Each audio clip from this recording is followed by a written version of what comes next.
everybody, and welcome to episode 5 of All Movied Up. I'm back with your host, Russell Schichtel, and the other host, Parker Norman. And as we did in our last video, we are doing a double feature. Get that? Rocky Horror. With my beautiful, wonderful wife, Becky. Say hello, everybody. Hello, not everybody. Yeah, there you go. That's what I meant to say. So, today we are doing the classic, the wonderful, the heartwarming, sensational movie of 1987, Dirty Dancing. And without further ado, Becky, are we? All movied up. Yes, we are. There we go. Yeah. So, for those of you living under a rock for the last 39 years or so. Oh my God. Oh boy. 39 years. Dirty Dancing is a love story between a man and a just about woman. In 1962, Catskills, where you have this young protagonist named Baby, who goes to this Catskill resort with her family, only to learn not just dance, but love, and what else would you say? Herself. Self-esteem, self-worth. No, we're just going to say herself. They also learn how to grind on other people pretty hard. Yes. Yes. This is Dirty Dancing. Dirty Dancing. However, it is just wonderful. It is just wonderful. I'm just so happy that we're doing this movie. This is one of my favorite movies. I'm going to say, my wife and I, we have been married for 12 years, going on 12 years this year. Yeah. We got married in 14, hon. It's 2026. See? I'm a good husband. Yeah, there you go. Yeah. Hello. But we've been together for longer. We've been together, and this is where I lose the math, because it's 2011. So 15 years. We've been together for 15 years. We do not agree on nearly anything when it comes to entertainment. It's true. Okay? Yeah. We don't listen to the same music. We don't watch the same TV shows. We don't watch the same movies. But our love is what brings us together in the sense of like, hey, that means something to you, I'll watch it with you, right? Dirty Dancing is not one of those movies. This is a movie where my wife and I can sit together and enjoy and just feel the love and passion together. And I like that. I really enjoyed watching this movie. You know what? Yeah. I'm so happy you guys love this perverted movie. I know. Poor Parker's feeling left out. Parker. Yeah. So, I know. listen. I just want to remind you, Parker, that I could have made you watch Haunted Mansion. I know. It's the 5th time. Or the Time Traveler's Wife. You're welcome. Oh, appreciate it. It's probably going to happen at some point in the future. Probably. So you're just working me up to it. Yep. Now with Dirty Dancing. But I think, now, just like in our last podcast with Master Trey, you know, before we get into the movie more, let's get to know you a little bit. So, who is Becky Schichtel? Oof. Well... That hard of a question? It is. It is. Wait. Give me the line again? Yeah. Who am I? Well, I'm a special education teacher. I am also a martial artist with everybody else here. I have 2 black belts, and I'm a pretty low rank in my Hapkido training, but eventually I will get my 3rd one as well. You're also testing right now for? I am tiptoeing my way to an instructor. Instructor Becky. Yeah, there you Coming go.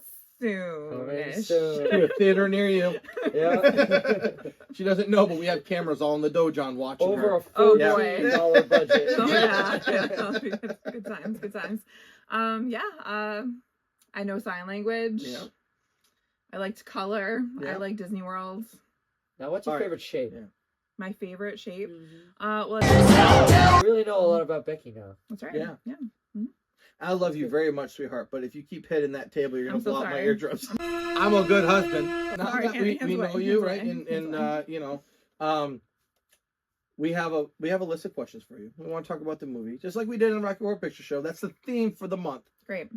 But I know you have a giant question to ask that you've been dying for Parker, Mr. Parker over here. Unlike Becky and I, who have this love and this affection, not only for each other, but for this movie, It's true. Parker has never seen Dirty It's Dancing. not a movie I would watch. I don't think I'm not a Parker woman. knows what Dirty Dancing was, because kids don't dance Actually, anymore. They just flaunt. They just It's just- flaunt. It's just floss. so, Say like, that. Parker, it's so upsetting. There's just so many. I'm so like, no one puts baby in a corner. Like, you've heard that before, right? By the way, I did not put Becky in the corner. She put herself there. I'm a good husband. You say I didn't know what dirty. I know what Dirty Dancing is. Actually, I've known what it was for a very long time because of this TV show called Trailer Park Boys, where they bring up one of the main characters. They make fun of him because they call him Patrick Swayze, and he's always dirty dancing. Dirty Dancing. That's It's awesome. kind of funny. It's an on-running joke in that show, and I really like that show. So I've Gotcha. always known of it. I've always Okay. known about it. So automatically from that show, I thought it was gonna be like the worst movie.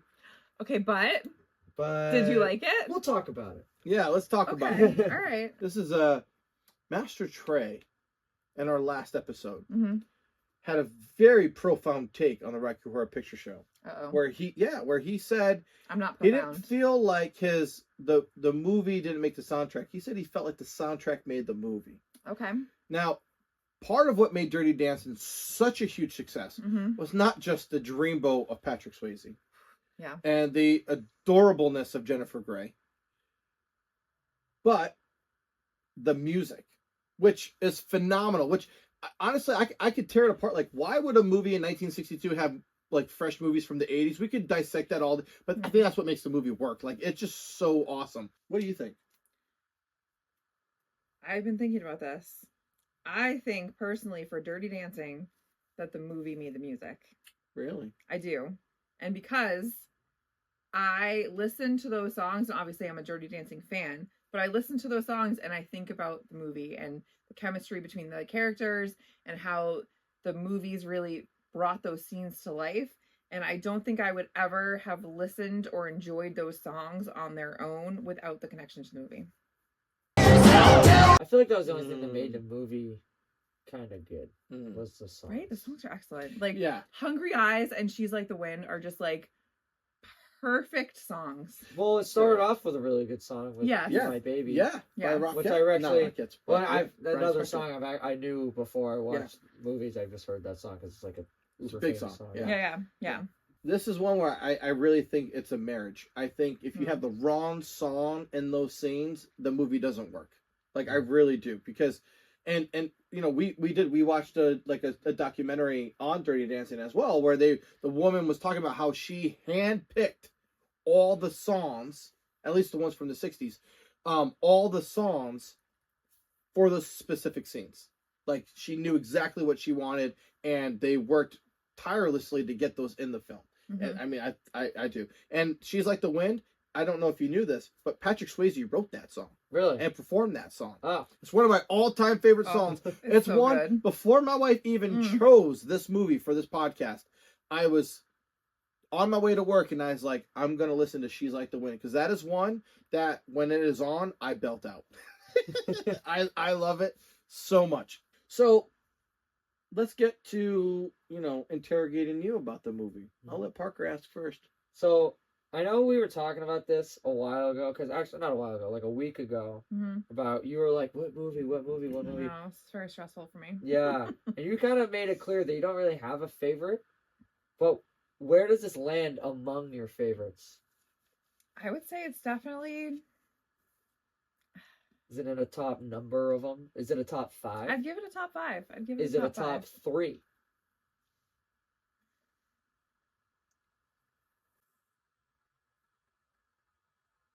Redid my bathroom. I'd give it a top 5. I don't know if I would give it a top 3, and not only because, like I told you, like the main struggle with picking a movie is that there's a lot of movies that I really like, and I don't know how to rank the movies that I really like. Based off like entertainment or watchability. Like, what movie could you watch that gets you the most engaged, and or you could watch over and over and over and over and over and over and over again? I guess this one would probably be in that top 3 because I think for me, like, this is easily a movie that I could put on anytime that I want to just, like, really watch a good movie. But it's also a movie that I could put on and cook dinner, do things in the background, and just listen to the music, or just That's why my dinner is always so dry. I'm a good husband. This is a movie I could put The on. investigation is over. And This is the final part of it. you know, like on a day I'm home from work sick and take a nap too. You know what I mean? It's like a comfort movie, but it's also a movie that I could watch and really like just enjoy every time. So I think it's both, and that's why it's like one of my favorite movies. Yeah, I definitely put this in my top 10. Yeah. Like, I'll put this in my top I don't know, 8,556. Okay. no, I put it in my top 10, and for a few reasons, right? I mean, when I think of my favorite movies, what's interesting is I don't watch my favorite movies all the time. I cherish. It may sound really silly and stupid, but I cherish my favorite films, and I treat them with the utmost respect. Like, I would never. I mean, people do it all the time, but I could never like put on my favorite movie and cook dinner or fold laundry. I'm the like, exact I- same. I I have to mean, watch. Yeah. It's my movie. I can't even. I have to keep my phone like 20 It's feet just away don't- from me. I like, can't have it. This near is me. it, and this is one of those movies for me where it's just like I'm gonna sit here and I'm gonna experience every emotion. Exactly. I'm gonna experience every song, every feeling. And the thing that I did not pull out before is, what do I have behind me? I don't know if you can see it in my camera, but Right in a front of my dirty- face. Just put it right in front of my face. I'm a good husband. Guys, look Here, at this. I'll put it in front of my face so you can look at Swayze, because I know how much you love him. So I have this picture, and this picture is not a joke, and it's not from this podcast. This is a legitimate picture I got You can tell about. how old it is. Yeah. It's dusty and It's worn. dusty and worn. It's a picture that I got about, 15 Nice. years ago. Yeah, about 15 years ago or so.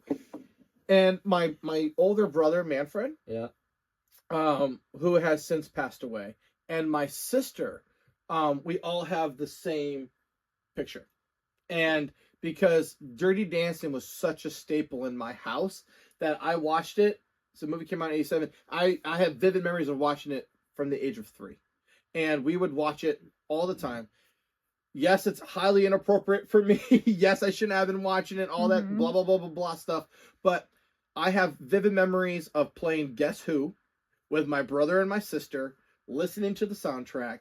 We would watch the movie. I had a picnic table in the house, like those little plastic Fisher-Price picnic tables, where I would climb on top of the table, and I would watch the movie, and I would jump off when Johnny jumps off the stage at the end, and you can shake your head at me all you want, No, man. because this isn't Trailer Park Boys. They make fun of him for pretending to be Patrick Swayze. This is literally you living Yeah, it. that's me Like, living they it. caught him being Patrick Swayze, and now you're doing it. Dressed up like him, pretending he was in the movie Dirty Dancing. Yeah, and it's like, and I would jump, and I would do the kind of thing, God. and it was just. Were your pants also to your nipples? Yes, they were. They were, because that's how we wore them back in the day. It's like a shirt that's like 3 sizes too big and pants that are 2 sizes too small. You gotta accentuate. It was so you know what I annoying. mean? His pants were irritating me so bad. But I couldn't even watch. Yeah. I had to look at something in the distance. What? Oh, come No, not that Not one. that. When he's wearing like the jacket that ends here, Oh, his pants yeah. start there. That's the style, man. That's the style. That's Well, I don't care. Yeah, but it's annoying style. I'm like, oh But god, how is that not like driving you nuts? not, to me, I thought Johnny Castle was the coolest motherfucker on the It did planet. not bother man. me at all, Yeah. Parker. Sorry. I mean, seriously, like, because, I mean, we're talking Patrick Swayze, Outsiders, Red Dawn, Roadhouse, Roadhouse. Dirty Dancing, Ghost, which is another absolute favorite of mine, which you can ask my wife, I quote on a weekly basis. You've seen Ghost, right? No, Tu Wan Oh, Fu. Parker. I'm sorry. I know. Big Thank you for disappointment. everything, Julie Anyway. Newmar. So we had Tu Wan Fu, Black Dog. Like, he was so big in our house, and like watching, he's one of the handful of actors that I'll sit back and I'll think about just how much I miss him, and watching him on screen kind of goes there. And yeah, the performance may be hokey or whatnot, but like for whatever it just works. And I think the thing that's so great about it is him and Jennifer Grey hated each other. You mean Jeannie? Yeah. That's how I refer to her the entire time. By the way, Jeannie. And she, Jeannie like, Bueller. they hated each other, but they somehow made it work. Like that scene with Hungry Eyes where she has the arm and he's like stroking her arm and she's laughing. That was legit. That was not scripted. That was not acted. Her and Patrick Swayze butt heads the entire time. She would not stop laughing, and you seen him get pissed. It's him getting pissed for real. And the director, Really? So he's actually a prick. Yeah. In real No, life. not really. I'm like, this guy's so mean. I don't think think this guy sucks. but I don't know also- why everyone loves him so much. but- He's being a total asshole the entire time. You're a tough guy. Same thing with that blonde bitch. Hey, Penny? Penny? Yeah. Penny's a She's- sweetheart. No. See, this movie. She's like the Jeannie is trying to be all nice to blonde lady. Yeah, but I'm gonna call her Blondie. but- So Jeannie's trying to be nice to Blondie, and so I do this a No, lot. it's good. And she trauma brags, and then leaves. So you're really a rockette. I think you're a wonderful dancer. Yeah, well, my mother kicked me out when I was 16. All right, but Parker, the point, the overarching point of the story is like not to judge people, right? So like, Yeah, Blondie's Johnny judging Cass- hard. right? So Johnny is like judging Baby as this like snotty little white rich girl until he really gets to know her, right? Yeah, but he's still kind of an asshole. But the thing is, he's like- like little hits. He's like peppering it in at the end. Yes, there's part where he's rough around the edges. He totally is because You're trying to kill me, you fuck. because he's. That's what he's doing. I'm sticking up for Like, him. I am dying on this sword. This man. is so He's- nice. I can he's- see why they love it so much. He's not a jerk for jerk's sake. He's not like Robbie, right? The waiter. Yeah, that knocks guy's just up a Penny. That guy's a douchebag. He is a douchebag. total douchebag. Johnny is like got a chip on his shoulder because he's trying to make it big. He Because doesn't his have pants are halfway up his ass. You don't have to look deep into this. You're just gonna watch.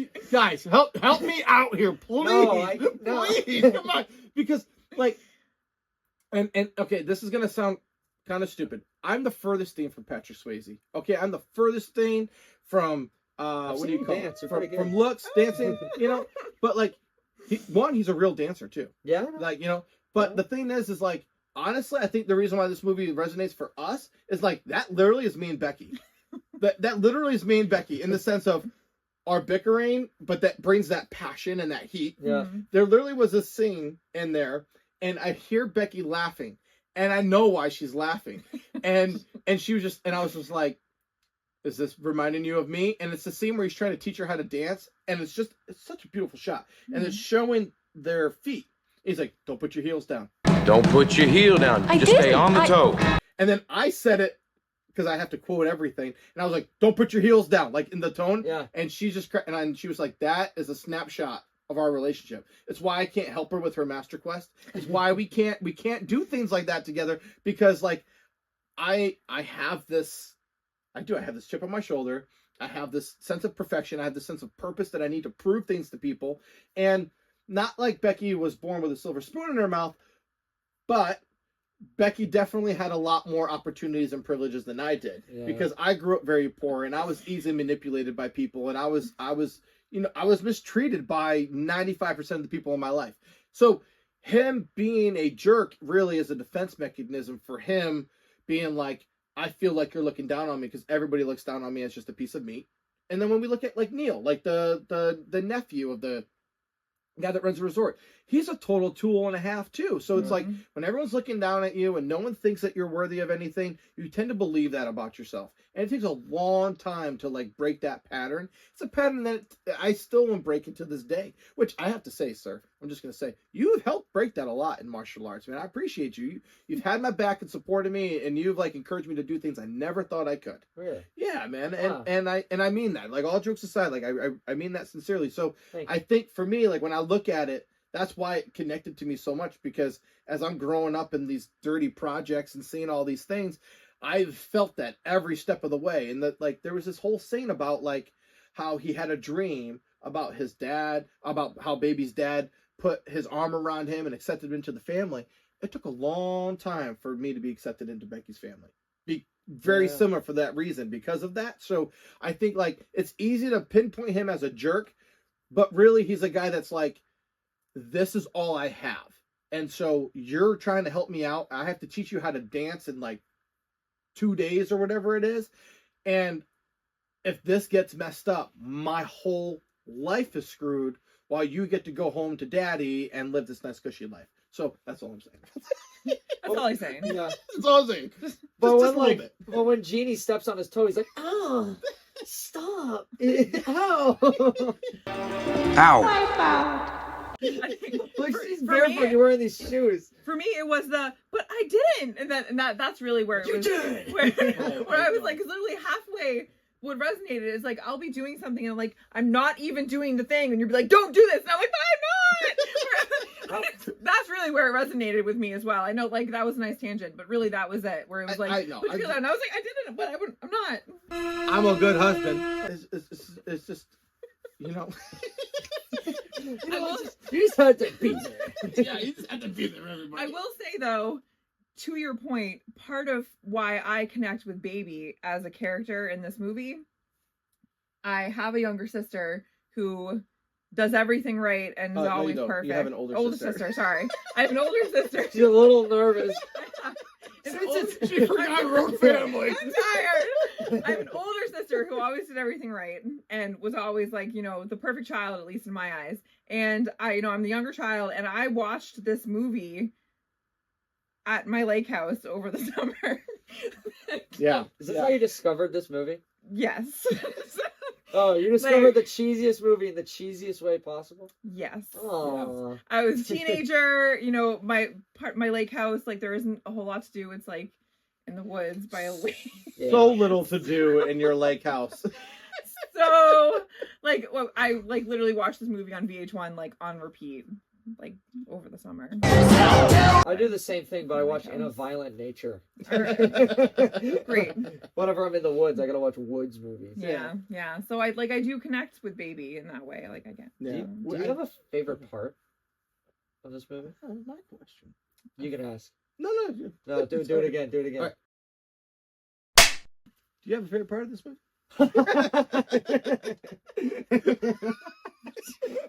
So weird. Do you know who created the movie? No. You have to be there. Okay. All right. A favorite part. I think my favorite. Becky, The end. Nobody kicking nobody's yelling going and to judge you for No. objectifying Patrick Swayze and saying when Patrick is shirtless. when he's shirtless and sweaty. Also, he's like has really sweaty arms in one scene, but nothing else is sweaty. He's like sitting there on his knees. His arms are like drenched, like some spray bottle. His arms, but his like hair is perfect, and his like face is dry. I thought that was really funny. It's starting to get weird that you noticed that so much, Parker. I'm sorry. There's like water droplets No. this big on his arm. Go, Sorry, yeah, I'm like- I go don't back notice. to I don't notice. episode 1 of All Movied Up, It's and just- you will I'm just saying. you will see why Parker hates sweaty people. He's so goddamn So we know Sorry, Parker does I not like just sweaty don't. people. I I know, don't notice. I didn't notice. That. especially sweaty body parts. Yeah. Right. Well, I didn't notice that, but no, I would. I know, you're too busy I think looking the at his end, muscles or It's something. probably. I mean, really. I'd say probably the end, the finale. Yeah. That dance. It's During amazing. it takes place in the '60s, and they play this '80s song. Yeah, it doesn't It's a good fit, song, but but it I fits. really like this song It is a actually. good song. Yeah, it It shouldn't does fit. have an 80s vibe. Yeah, but they start playing it like everyone knows the song. Yeah, I mean it shouldn't So, fit, like, but it this is does. a 1980s song. But here's why it works. It's This- an original song, I thought. It is an original It's an song. original song. for the movie, Yeah. really, Yeah. Yeah. Oh. Yeah, and actually That's they why had it's they an had 80s song. they had like thousands of cassette tapes that they had to go through, and then it was the very last tape that they found, and that was the song. Oh, okay. But this is exactly why it works. And it sets you up. I mean, you can't really speak too much for Hungry Eyes and She's Like the Wind, but the reason why that song works at the end is because Max, the owner of the lodge, is talking to the band conductor, and he says, things are changing. Kids don't want to come with their parents and learn the foxtrot. They want European vacations. They want this. Things are changing. And he feels like, and he's like, it doesn't even feel like things are changing. It feels like this is the end. And so when Johnny gives them that music to play, it's kind of like that's the new era. So it fits because we don't know, right? As viewers, right? We know the decades, but like as you're watching it at that time, it's like before the Beatles. It's before all of that. So that was like the new music that kind of brought it in there. Well, knowing it's an original song makes a little bit more sense. Yeah. I mean, it could have just been, Yeah. like, that's a song they had. Nope. That's cool. Yeah. Do you have a least favorite part? I do have a least favorite part. Patrick Swayze with the shirt on. Yeah. Any scene without No. Patrick Swayze in it. It actually is a scene without Patrick Swayze, you know. Great. I knew it. Lisa's talent show performance. Come on, she is the best. Is so good.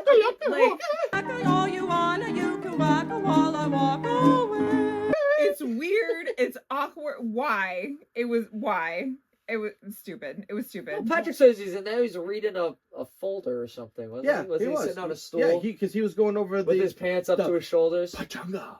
Because that's when the wife of the old man propositioned him to have sex one last time.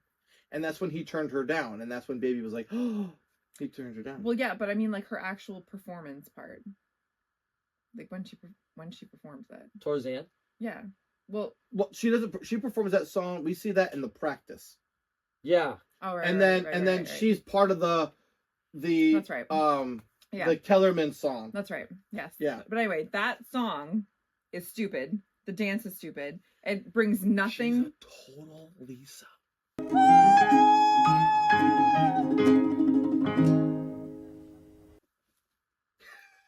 We almost got divorced last night because I was like, "You want to be a baby, but you a Lisa." She was like, "Oh, I'm a good husband." She's giving you the eye. She's giving me the eye. Patrick Swayze did that to you. You're like, oh. Show me how mad you are, Patrick Swayze. Anyway, Lisa is stupid, and that song is stupid, and that whole scene was unnecessary. And if they were trying to make Lisa seem the least bit cool, why did they choose such a weird song? No, well, so I hated that part. I think the thing is that and I said this last night, and I know you thought I was off my rocker, but I think Lisa makes that movie. Because if you don't have someone so absurd and so, like, self-absorbed and has such talent that it doesn't exist, but they think that they do, you don't have the sympathy and you don't have the connection with Baby. Because if Lisa was on the same level as her, like, you'd be like, what's so special about this girl? But because this girl is, like, overshadowed by her sister who doesn't have talent, who doesn't have any real, like, foundation in reality or anything like that, you don't connect with her as much. So that's why I think, like, Lisa's a really strong character in that linchpin, and I think the actress who plays her does it fantastic. Because you're like, this is so crazy. Of course Patrick Swayze is going to want Baby over her. You know what I mean? Like, that's how I view it. Yeah. Can we address the elephant in the room? Where? With this movie? Oh, the movie. What's that? All right. How old is Patrick Swayze supposed to be in this? Is he 40? He looks 40. I'm glad you asked that. Because Jeannie is 17, right? Yes. But and here's the thing. It's a different time. No. Well, I mean, in it, right? I mean, we get it, right? You're watching it through a contemporary lens. It doesn't hold, yada, yada, yada. But the thing, he's 25 in the movie. He's 25. She's 17. How old is he in real life during that movie? He's right around, I'd probably say 28 to 30, maybe. Okay. Because, I lied. He is 35 in that movie. Okay, because he was born in 52. Yeah. So I know my Swayze. I love my Swayze. So I used to actually. My brother was a dancer, and so we actually used to watch Swayze and his wife dance. Oh, yeah. It's pretty. Yeah, it's really cool.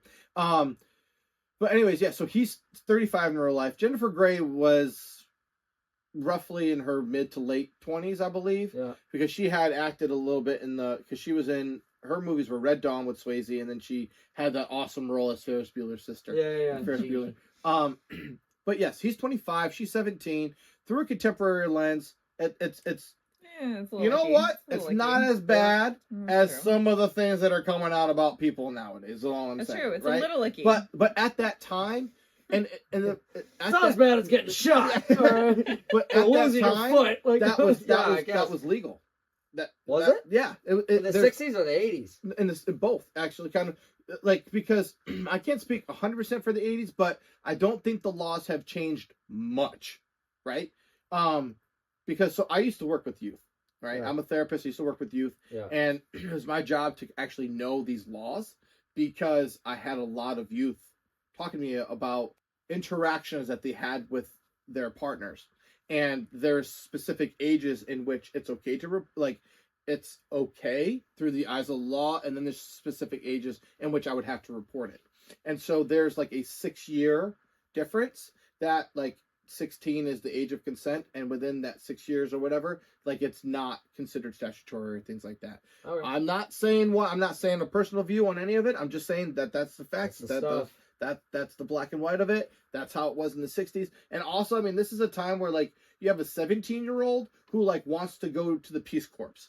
Whereas in nowadays, you have a 17-year-old who doesn't want to go to like the next room because they're stuck in their iPad. So just kind of saying, you know. But yeah, I mean, it is one of those questionable things where you're like, whatever. But you know, Hey, if it was cool then, I guess whatever. you know what I'm saying? It movie didn't age well. I mean, and I can see that. But I mean, we look at people like Steven Tyler from Aerosmith. Yeah. Literally was an adult dating a 16-year-old girl, and then like the parents actually made him the legal guardian of her so she could tour with them. Ted Nugent, same thing. Interesting. Different time, different shit. That's gross. We have evolved as a society. You sound like Morgan Freeman when you said that. Has this movie changed for you over time since like the first time you watched it? You know, I want to say becoming a parent would have changed my view as like watching Baby and the choices that she made, but I'm gonna say no. Really? Yeah. Just the exact same. Wow. Yeah. Cool. Well, because I think, you know, I think part of it too is because they do a great job with the late great Jerry Orbach. They really, I mean, Because I love him. He's great. he's Yeah. amazing. He's great. He's the dad. Yeah. I like the dad. I'm gonna be He's honest. awesome. He's the only character I like. What? Only character? What? Yeah, I like it. Get the Everyone's either a bitch, an asshole, or just not a part of the movie, or stupid. Lisa. You don't like Wayne Knight? I'll co-sign. I'm Wayne Knight. I noticed when I'm like, Listen, Dodson. Yeah. We got Dodson here. Nobody cares. Hello, Newman. I know you're a Seinfeld Yeah, guy, but Newman. Yeah. Yep. It's like, listen, this is a pro Wayne Knight podcast. He doesn't count as a character. I put him in as a cameo. No, he's Wayne a Knight- character. What? He's not legit. He's not adding to anything. He awards a funny. lady a chicken. He's and funny. that's about it. He's funny. He's like the MC. Is he? Yeah. He's the MC. He's a chicken gifter. He is a chicken gifter. Yeah, but as I was saying, I think like Jerry Orbach, like he speaks what we were just talking about. Mm-hmm. He looks at it and he says, I don't want my daughter around this. I want the best for my daughter. I don't want my daughter to be taken advantage of. This is not appropriate. It's not okay. And, you know, and I think, you know, this movie is like fantastic because it isn't one of those just like, but daddy, I love him. And like she literally comes into her own and is able to advocate for herself and call him out and being like, I'm doing what you taught me, Mm-hmm. you know? And I would love for my kids to speak to me in a way that was truthful like that, where if I am demonstrating anything or saying anything that went against what I've tried to tell them, to feel the need to advocate for themselves and grow. So I think because of that, it also all kind of evens out in that way too, where like he acknowledges this. So And as a parent, he also says, I can admit when I'm wrong. yeah, Which is great. I mean, the most important thing to do Takes as a him a parent. second. Yeah. well, Takes yeah, him but a I mean, second. you know. Well, and rightfully so, right? Like because he passes judgment, and then when he realizes that Robbie's a tool, and he's the one that got Penny knocked up, and he was wrong about Johnny, like he immediately, after all the dancing, he immediately goes and apologizes. So I think that's like that really is kind of like the type of dad like I would love to be. Yeah. You know? I try to be. I say like a lot of like those like teen movies that I watched as a teenager, like watching them again as a parent or as an adult, you kind of look at it from those parental lens, and you instantly are like, even like when you watched Mrs. Doubtfire, and you're watching and you're seeing like the mom and Mrs. Doubtfire, and you're like, man, like I cut that lady some slack like that, you know what I mean? And watching it as a kid, you're like, oh, those poor kids and Mrs. Doubtfire, that's so funny. And then, you know, like your view kind of shifts as a parent. Yeah. And you're like, man. We're like, the guy brought a donkey into the house. Like, come on. Like, so I feel like begonias. you know, that does change as you grow up and your role changes. But this movie, I just feel like it, you know. You can look at, yeah, I guess it's profound, but there are some times where, like, this movie, like, is so stupid and ridiculous. It's like, oh, so profound. This, that. Literally, when they're in bed, they slept for, like, the 4th time. By the way, baby, what's your name? Yeah, I know. I noticed that last night. I noticed that last night, too. Like, what the fuck? Yeah. Right, alright. It's like, got this new outlook, but he doesn't even know her name. He slept with her, like, 5 times. I know how long it took me to be able to spell Russell's last name, Parker. A long time, all right? Let's just give him... I can't. Good for you! SCHAECHTLE. Nice job. That people have a hard time with that one. Congratulations. I thought it was easy. It's just a pattern of CH and AE. Yeah. but I mean, I think, again, obviously, you know, and this is why I love doing this, right? Because we see it from 2 different lenses, right? Because I look at it and I say, Redid my bathroom? that there's been moments where I've been involved with people where there may be things that, like, we're supposed to know about each other that we don't know about each other. And I think that, you know, baby is a nickname, and then you're going and, you know, you're seeing things kind of happen, and their relationship in the beginning was tumultuous. So there was not a lot of vulnerability. There was not a lot of, like, let me get to know you. And then it was, oh, now we're starting to feel comfortable. Now I can let my guard down. Now let me get to know you on a personal level, because this is going beyond you and me and the passion that we have between us. Yeah, that's how I see it. I love love. Like, if you go back to our last podcast, I told you I am a huge romantic, and I root for love all the time, don't I, honey? Sure do. I really. She's been told to say that. Yeah, you forgot the part on the cue card right there. Sorry. Most romantic person I've ever met. He is so romantic. I love him so much. Exclamation point times 5. I spent 8 months prepping my proposal to her. Really? Yeah, 8 months. It was this big thing, because my wife, who came from another side of the Kellerman Lodge, had very strict rules in which I needed to follow for this proposal, which didn't leave me much room for surprise. So I had to really navigate all around, and I gathered all our friends, and I gathered most of our family, and I planned this trip to New York, and we took a boat out in the middle of the lake and had it all set up, and I proposed to her. She had no idea what was going on, and then surprised her with the honeymoon suite. Is a whole thing. I'm not going to take up her time telling the whole story, but yeah, it was. I was very surprised. Yeah. So she said yes on the 2nd time too. Yeah. It's funny because he only threw the ring at me once. Yeah, only one time. What do you think about a sequel? Would you like a sequel, or even worse, a reboot? No. You wouldn't want a reboot? They actually did reboot it. They already did? They did. The Havana Nights. Ugh. Dirty Dancing, Havana Nights. Oh god, so bad. It was bad. Awful. I never watched it. I only know. I never watched it either. I only know that Patrick Swayze. Oh, I forgot one of the best movies Patrick Swayze was in, Donnie Darko. But anyways, Donnie Darko. Yeah, he was in Donnie Darko. Yeah, he was in Donnie Darko. Donnie Darko? Yes, he was in Donnie Darko. Jake Gyllenhaal was. Yeah, he was the teacher. Huh. And Seth Rogen's in it too. Weird. But anyways, I don't even know what I was saying. Me neither. We got off the rails. Next Sequel. question. Sequel. You're talking about Havana Nights. Oh yeah, I just know he had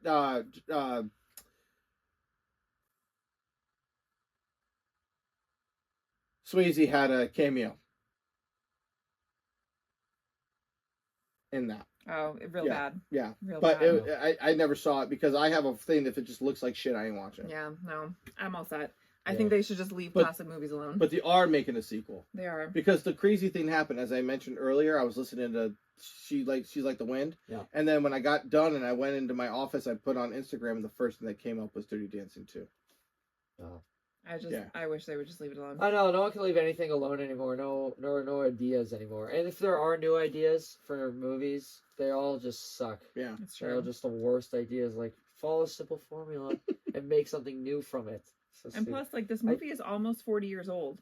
So for me, if you're gonna make a sequel, it should be at least close to when the first movie was Exactly. made. So we can, like, 2 years later. momentum from the story. To me, it's like 40 years. Like, let it go. So much different. It's not even a sequel anymore. Yeah. It's just a separate movie. Just let the movie with go. hints. Yeah.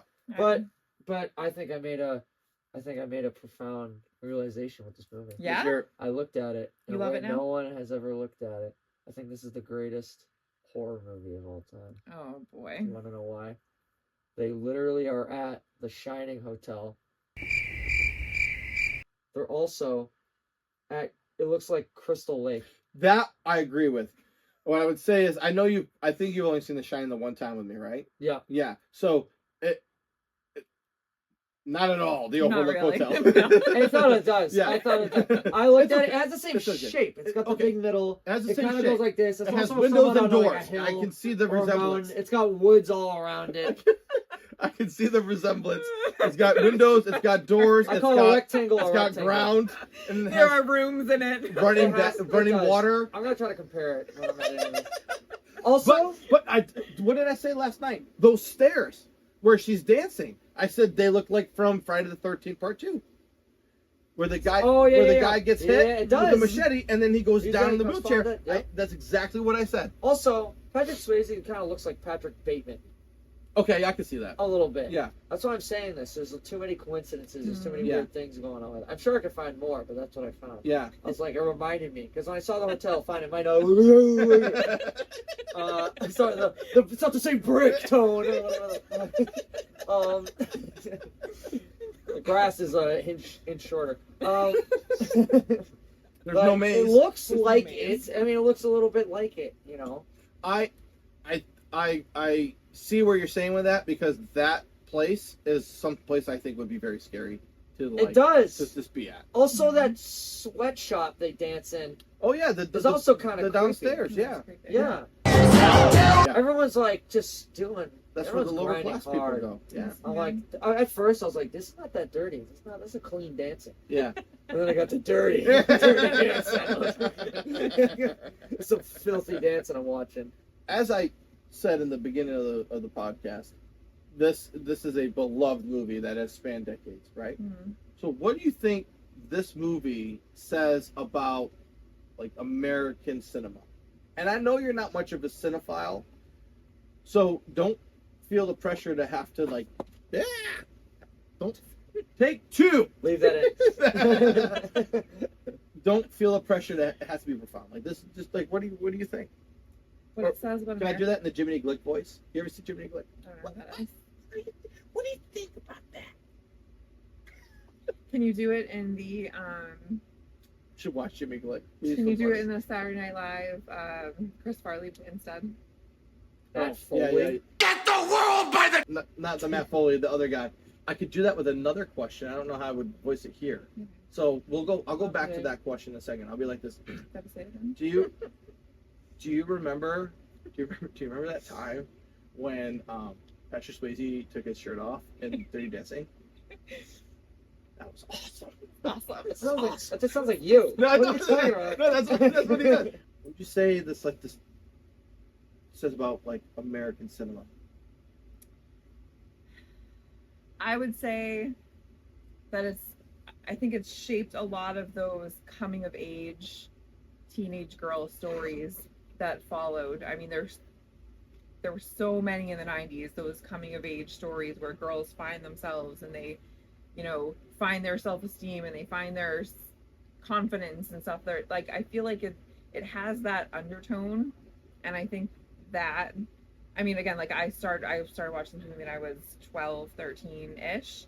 So for me, that was like that first real movie that I saw that had that message. And I feel like that message like carried into like those movies, the themed movies that I watched as I continued to grow up.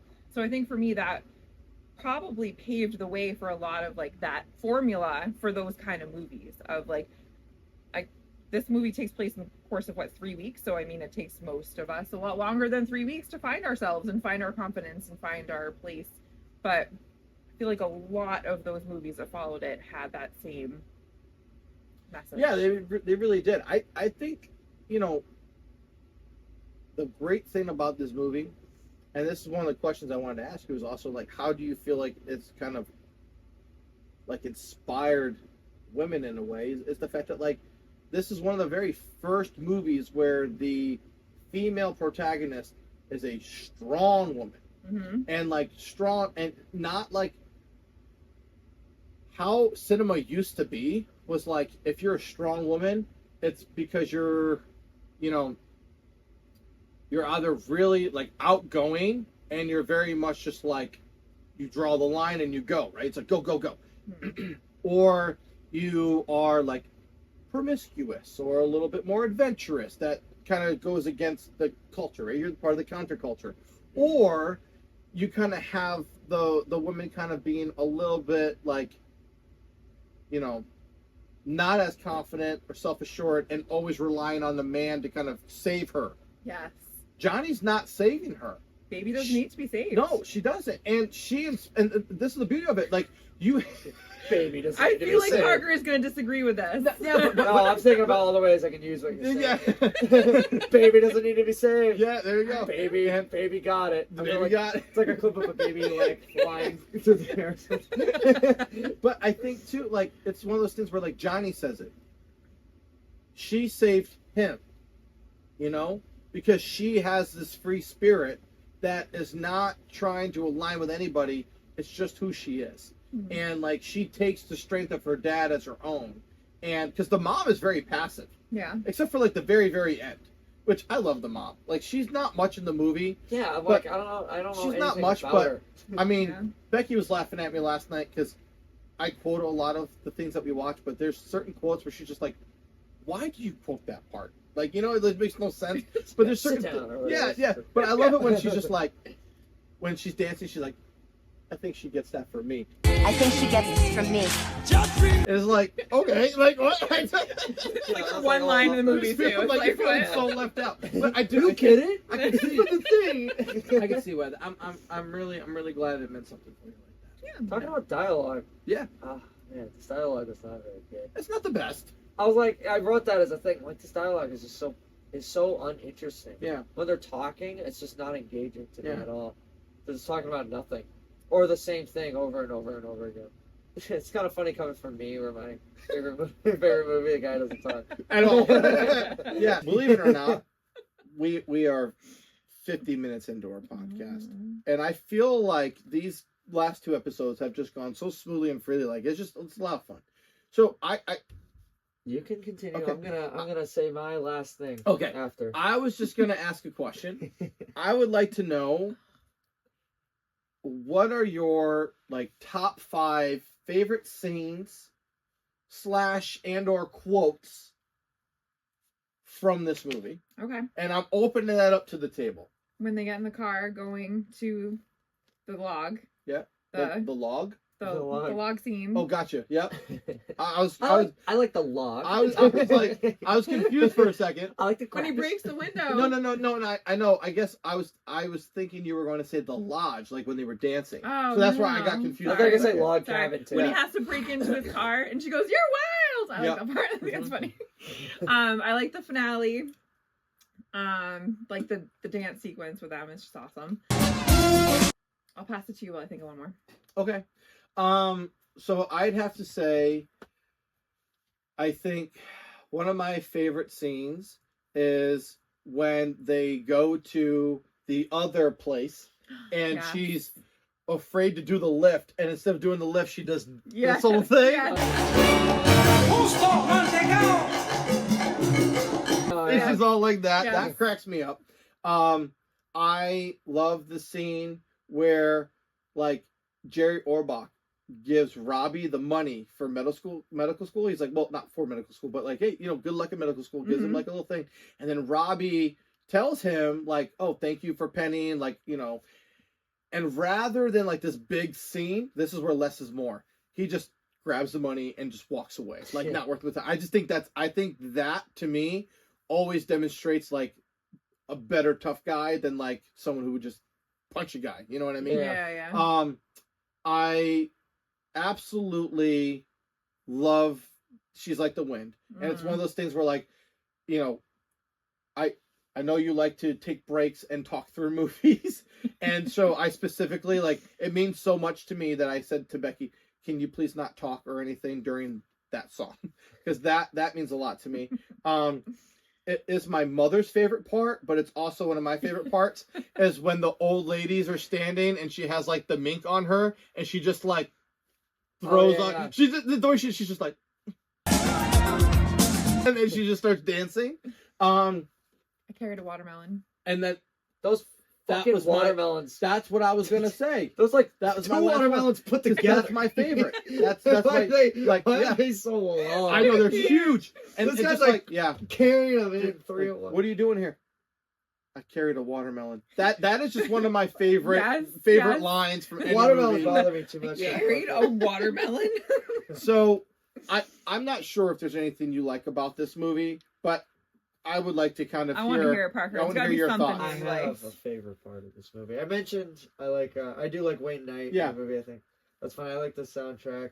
I like the dad, even when he's like against or who doesn't like what's his name? Johnny. Yeah, Johnny Castle. Fucking stupid name, by the way. Johnny Castle. Listen, how can we make this guy more like he's like Prince Charming.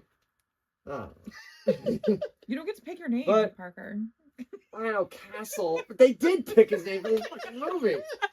What's wrong with Smith? Fucking Castle. Foxtrot is his last name. Or Prancer. Anyway. My favorite part of this movie is no lip noise when they're making out.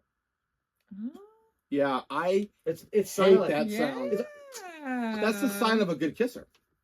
That's a sign of a good editor. An It engineer. was like OCD. I He hates hate that that stupid sound. fucking noise. We were watching, Or Baby- like it's not, and you know what I hate? Yeah. Sorry, it's not No, it has no, nothing to do no. with the movie. If someone takes like applesauce and goes with Oh, applesauce gosh, or like Jello. Like, oh, yeah, it's yeah, like, yeah. yeah. I'm Yeah. like, what are you doing, you sick freak? It's not a slippy food, man. It's not a slippy food. Psychopath. Yeah, Yeah. No, I think we were watching Baby Driver last week, and Yeah. I said that. I was like, I fucking hate that sound, and you were like, the music. I was like, no, the kissing or whatever. It's like, Oh yeah. I'm just going to get so used to it. It's like in every fucking movie. yeah, It it's really awful. is. So that's my favorite part. There's no lip fapping. So we open the podcast with this question. I'd like to end with this question. What are your thoughts? I know we came at you hard, and I feel a wee bit bad. I don't feel bad. Yeah, but We know that. You're the reason why you're Felt called great. you're called the Ice Queen for a reason. I feel great about that. You club baby seals for fun. So what specific?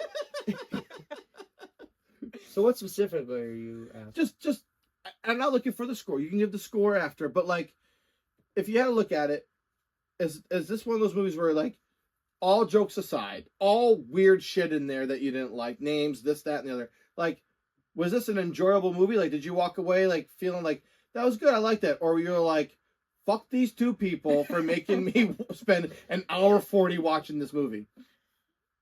I do not like the movie. Yeah, I will probably never watch it again. It's not a bad movie. yeah, It's not for me yeah. at all. Alright, I don't like those. alright. Is types it the of movies. romance? Is it the Yeah, is it it's the romance. It's a fucking cheese fest. Is what it is. It's so goddamn cheesy. There's so many emotions. Also, their mood swings are just getting to me. Like they'll have sex, and then they'll be so awkward around each other and so weirded out, like not talk. I'm like, it's so weird. It's She's so 17, Parker. But they did it like 5 times. And then they just like there's like that. And then the next scene they're like dancing and rubbing and then Alright, grinding on each other, alright. and then they're like not talking awkwardly. This movie is so bipolar. So is it safe to say you did not have the time of your life? Wow. And I owe it all to you. Yeah. Yeah. Good game. And Parker, good with one. that, Throw the pen again! with that, I gotta give the Score. The score. 0 The score. point. No, I'm just kidding. No, I'll give it a fair score. It's a good movie, but it's not for me. I will give it a fair score. 5.3. Wait, is That's that what I lower give. than Godzilla? That's higher. That's higher.